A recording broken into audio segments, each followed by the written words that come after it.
I'm your teacher, Mr. Abdo. What is your name? Chris. Okay, I'm going to teach you the work energy theorem and the basic concepts of energy.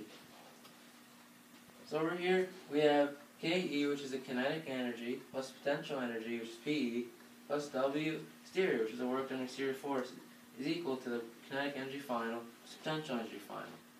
I'll explain all that later if it may seem confusing. Yeah. Whenever work, which is this, is done upon an object by a non-conservative force, there will be a change in the total mechanical energy of an object. This may sound confusing, but all it is saying, like, when something rolls down a hill, it doesn't end up slowing down or going slower every second you do it. It's because there's, like, friction. That's the non-conservative force. That's affecting it, right? It's just common sense. Everything's, like, slowing down over time. So, okay. So the basics, the Ke, it just stands for kinetic energy, the energy of motion. An object that has motion, whether it's vertical or horizontal motion, has kinetic energy.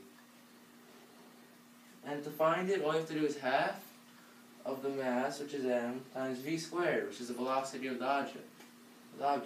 And its unit is, in the same way you measure something in meters, it's just, this one's called the joule. So quick quiz. So, can you do it? Can you solve it, please? So determine the kinetic energy of a 1,000 kilogram liner that is moving with the speed of 8.2 meters per second. What did you get? 33,620. Okay. And how did you do that? What did you multiply? You multiply, you find half of the 1,000.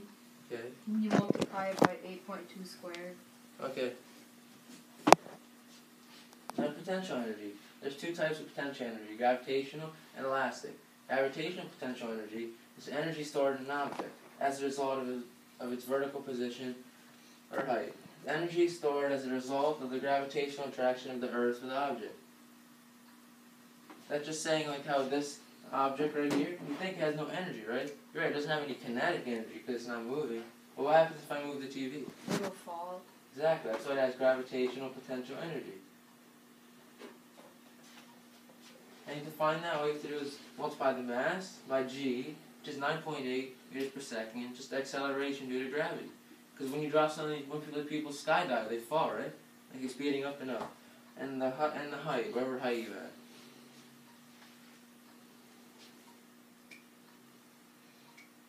So this is obvious. If the larger the mass, if to find gravitational potential energy, you multiply m times g times h. If g is always the same, let's say you're at that height. What if the mass got bigger? What happens? It would increase. Yeah, and what if the height is bigger and these are the same? They would still increase. Yeah, exactly.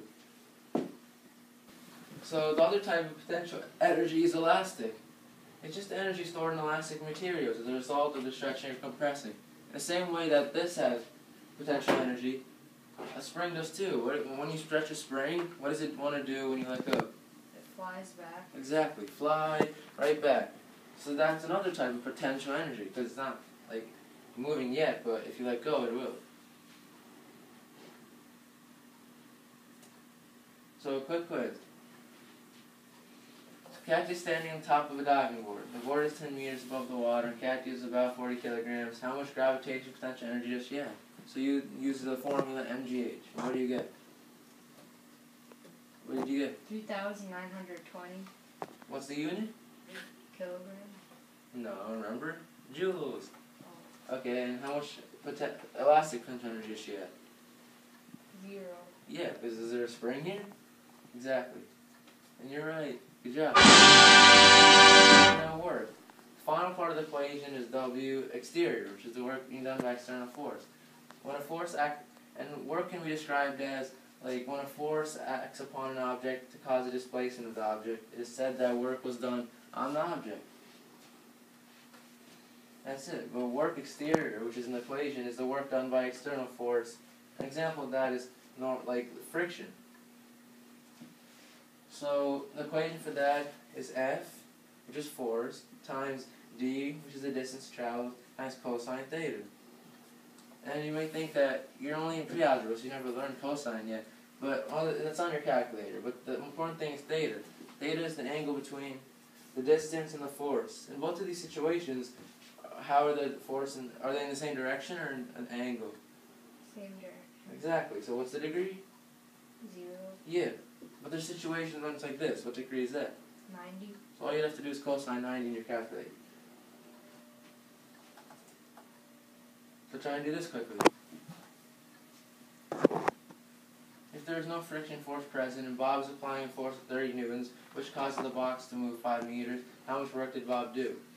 So what are the three stuff you have to multiply? Remember this? Okay, times the distance, and times cosine theta. So what's the force? 30. And what's the distance? 5. So what's cosine theta?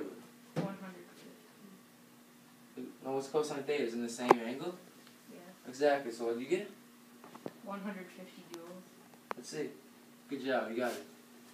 So now that we know the basics, we can return to this. Kinetic energy initial plus potential energy initial plus the work done by exterior forces equals kinetic energy final plus potential energy final. Whenever work is done upon an object by a non-conservative force, there will be a change in total mechanical energy of an object. Just like you know, all this potential energy here, it's not going to be converted to kinetic energy down there because on the way there's friction. That's this. So some's going to be lost. That's why it's saying that initially it's going to be greater than how it was at the end, if there's a force. But not always. Let's see this. Over here, the only force is air resistance, which is really small. But you're going to see it does make a difference, but a really small one. But let's see if energy could truly be conserved. Oh my. This guy really believes in conservation of energy. Let's see if it will work. 0. See, potential, kinetic, potential. And it didn't hit him again. Look how close that is. Do you see that little difference? That's because of the air resistance. If that wasn't there, it would go to the exact point where he left it off. Isn't that amazing? What do you think, Chris? Yeah.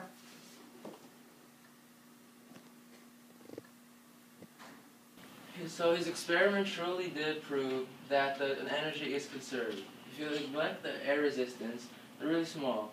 Energy is conserved. From the left side, the gravitational potential energy, it changes into kinetic energy and back into potential energy. And then the same way back. Right here, when it's halfway between, it has both, but then it switches. But the only reason it didn't go all the way back to his chin, there's a little difference, is because of the air resistance, or the work done by exterior forces, which is part of the equation. And why it's saying total mechanical energy is not conserved if there's an external work being done.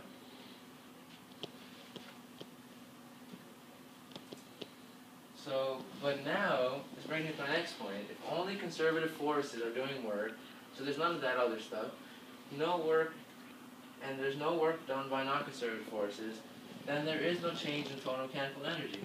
Total mechanical energy is set to be conserved. So it's saying like the ball would keep going back and forth exactly where you let it. It keeps switching. So if it's saying I got in a sled, with all the energy, gravitational potential he has right here, we completely convert into kinetic energy. And the same, it would be like the same speed, it won't slow down. If there's no non-conservative forces present, then the total mechanical energy initially equals total mechanical energy finally. So let's see, Chris. What do you think about that?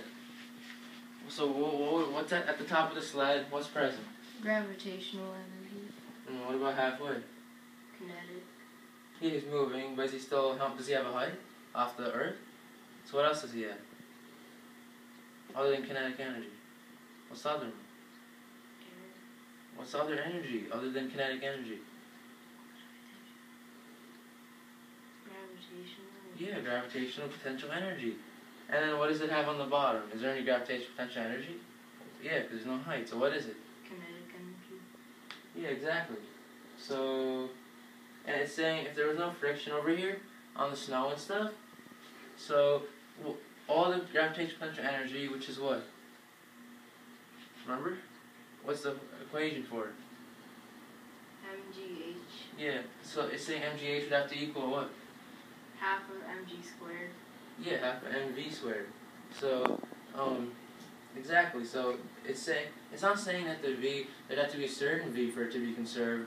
It's saying if energy is conserved, that will be the speed over there. So it's saying, so there's no more work done by exterior force, it's just kinetic energy initial plus potential energy initial equals the kinetic energy final plus potential energy final. It's saying it's conserved. Get ready for a quiz.